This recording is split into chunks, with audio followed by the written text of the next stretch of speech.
ආදරණීය විතුනේ පස්වෙන්නගේ කතාවෙන් පටන් ගන්නම්. පස්වෙන්නේ කතාවේ ලස්සන කතා ටිකක් කියනවා. අලියා ප්ලාස්ටික් ටික කාලා මැරෙන්න යනවලු. ආදරණීය විතුනේ මම රජය ගැන කතා කරන්න කැමති නෑ. මං අහන්නේ මෙන්න මේ වගේ ප්‍රශ්නයක්. අලි මංගඩ හරස් කරලා දුම්රිය මාර්ගය හැදුවට පස්සේ අලියා හැප්පිලා මැරෙනකන් රජය මොකද කරේ? ඒවා පරිසර සංරක්ෂණ ප්‍රතිපත්තිය ක්‍රියාමාර්ග නෙමෙයිද? ඊට පස්සේ හතර වෙන්න කතා කරනවා. ටොපි කොලයක් අල්ලගෙනම පුදුම විදිහට දැඟලුවා. ටොපි කොලේ නෙමෙයි මේක කතා කරන්න ඕනේ. ටොපි කොලේට එහාගේ දෙයක් මේ රටේ තියෙනවා. ඇයි කුණු කන්දර මේ වගේ වැඩක් උනේ? කුණු කන්ද ආරක්ෂා කරන්න 2017 ගෙනල්ලා තියෙනවා ප්ලාස්ටික් හා පොලිතින් සංරක්ෂණ වැඩපිළිවෙලක්. ආධුනික විතුනේ ඒත් කුණුකන්ද තාම ලංකාවේ නැද්ද? ඒව ගැන කතා කරන්න ඕනේ. ඊට පස්සේ අපි ගෙනල්ලා පෙන්නනවා උදාහරණ සහ සාක්ෂි ටික. ඒ සාක්ෂි වල සඳහන් වෙන ආකාරයට මේ නායකයා කියනවා ගෝලීය ව්‍යාපෘති සහයෝගීතාව වර්ධනය කරගන්න රජයේ මූලිකත්වය ගන්නවා. ඒ ටික ලංකාවට හම්බෙනවලු. ආධුනික විතුනේ මෙතනදී කොතනකවත් අපිට සඳහනක් ලැබුණේ නැහැ. ජනතාවගේ දායකත්වයක් රජයට නැහැ. ඒ විදිහට තමයි යෝජකත්වය කතා කරේ. ආධුනික විතුනේ අපි එතන නෑ. අපි කතා කරනවා රජයේ දායකත්වයක් තියෙනවා. හැබැයි මූලිකත්වය ගන්න ඕනේ ජනතාව කියලා. අන්න එතනදී මෙතන වරද්ද ගන්නවා. ඊට පස්සේ ආධුනික විතුනේ ගෝලීය ව්‍යාපෘති ගැන කතා කරනවා. හරි. මම එක ප්‍රශ්නයක් අහන්නම්. මෙච්චර කාලයක් මේ වෙනකන් ගෙනාපු ගෝලීය ව්‍යාපෘති ලංකාවට නෙමෙයි මුළු මහත් ලෝකයටම ඒ විදිහට ගෙනල්ලා තියෙද්දි 165ක් වෙච්ච සාගරයට එකතු වෙලා තියෙන ප්ලාස්ටික් ටික කො රජයෙන් ගෙනල්ලා දැම්මද? තාම නෑ නේද? අර කිව්වා නේද? තනිකරම තියෙන දූපතක ප්ලාස්ටික් ටික ගොඩ ගහලා තියෙනවා. ඇයි රජයෙන් වැඩ පිළිවෙලක් ගන්න බැයිද?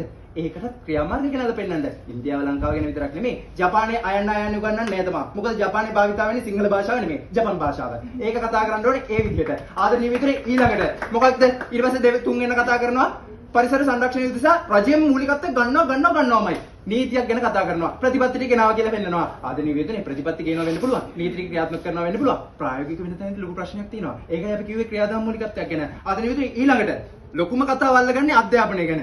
අධ්‍යාපනය කියන්නේ එක සංකල්පයක් විතරයි. පරිසර සංරක්ෂණ උදෙසා අධ්‍යාපනයේ යම් දායකත්වයක් දෙනවා නම් මම කතා කරන්න කැමති ඉස්සර කාලේ ගැන. මොකද ආකල්ප තිබ්බ ලංකාවේ මිනිස්සුන්ට මං හිතන්නේ නෑ මේ ලංකාවේ මිනිස්සු විදියට ඔබතුමන්ලා ඔය විදියට කතා කරයි කියලා. ලංකාවේ පය ගහලා ඉන්න මිනිස්සු විදියට අපිට තියෙනවා ආකල්ප, අපිට තියෙනවා දැනුම්, අපිට තියෙනවා කුසලතා. ඔන්න ඕවා ටික වර්ධනය කරගන්න දැනදී පොතකට විතරක් සීමා වෙච්ච ජනතාවක් නෙමෙයි මේ ලංකාවේ ඉන්නේ. අපි විශ්වාසයෙන් අද මෙතෙන්ට කතා කරන්න ආවේ. මොකද ලංකාව ගැන අපිට විශ්වාසයි. තවත් අනාගතයේදී මේ විදියට නොවෙන්න ඒකයි අපි කියන්නේ. ජනතාවට මූලිකත්වය දීලා බලන්න. මෙච්චර කාලයක් රජය මේ විදියට ක්‍රියාත්මක කරා. හැබැයි මොකක්ද උනේ? අපිට හම්බුණාද ප්‍රතිඵලයක්? හම්බුනේ නෑ. හරිත ලංකා ව්‍යාපෘතිය ගැන කතා කරනවා. ආධුනික විතරෝක 2009 සිට 2016 වෙනකන් ක්‍රියාත්මක කරලා තියෙන්නේ. ඇයි? දැන් 2025 අවුරුදු 9ක් ගිහිල්ලා සංගණන වාර්තාව ගෙනල්ලා පෙන්නන්න ඕනේ එහෙනම්. පරිසර සංරක්ෂණ උදෙසා සාධනීය ක්‍රියාමාර්ගයක් ගෙනල්ලා තියෙනවා කියලා. ආධුනික විතරේ ඕවා නෙමෙයි. ප්‍රතිපත්ති මොකගෙන ආවත් ඒවට පණ නැහැ. අපි කිව්වා ඒවට පණ දෙන්න ජනතාවගේ පරමාධිපත්‍ය ඕනේ. රජයක් පත් වෙන්නේ ජනතාවගේ අතින් නම් ජනතාව කියන විදිහට රජය වැඩ කරන්න ඕනේ. ඊළඟට ආදරණීය විතුනේ මූලිකත්වයෙන් පදනම් කරගන්න මේ රජය අපි තවදුරටත් පිළිගන්න ලෑස්ති නැත්නම් මේ රජයට යන්න සිද්ධ වෙනවා. ඒකයි 2022 දුනේ. ඊට පස්සේ ආදරණීය විතුනේ පරිසර සංවර්ධන සංකල්පයක් ගැන කතා කරනවා. අපි මෙතන කතා කරන්නේ අපේ ආකල්ප ගැන. මේ ආකල්ප යෝජකත්වෙන්නේ නැහැ කියලා අපි දුක් වෙන්නේ නැහැ. හැබැයි මෙතන ඉන්න සමස්තයත් මේ විනිසුරු මඩුල්ලත් ආකල්ප දින හොඳ මිනිස්සු ටිකක් ජනතාව අපිට පුළුවන් එක්කලා වැඩක් කරන්න.